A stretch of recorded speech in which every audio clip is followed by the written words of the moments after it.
Hey guys, so today I'm going to show you how to embroider a picture.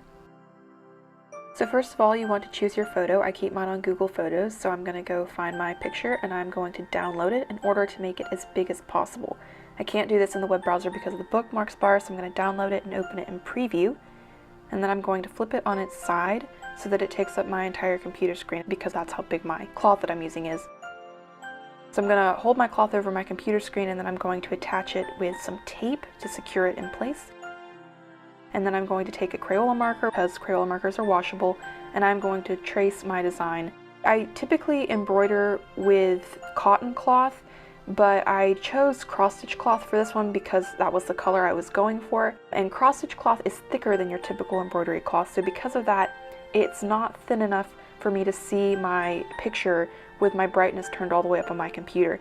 So I had to work around that by getting a transfer paper and pencil and copying my design on that way. But typically, if you embroider with your typical cotton embroidery cloth and you turn your brightness on your computer all the way up, you can see your design through the cloth and copy it on that way. So that's how I typically do that. Again, that didn't work out for this project, but the general idea is applicable in most scenarios when you typically do embroider.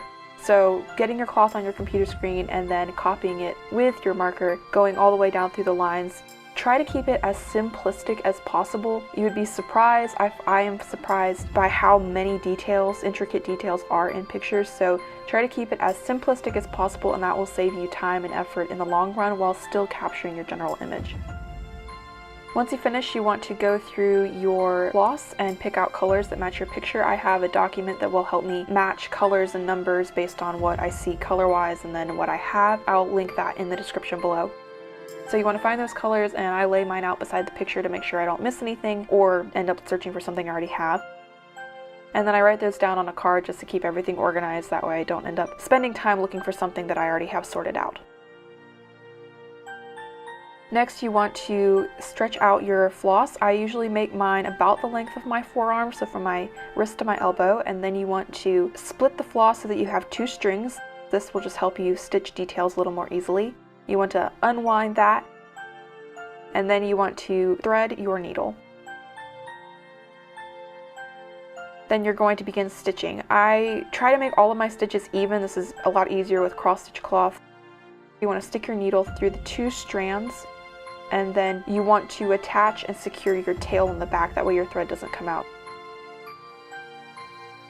So again, through the two strands, pull your thread through but not all the way, and then flip it over and pull your tail through the back there. Now that your tail is secure and you don't need to worry about your thread coming out, you can just keep going all the way up until either you run out of floss or you have completed your section. Then you want to secure it in the back and cut it off.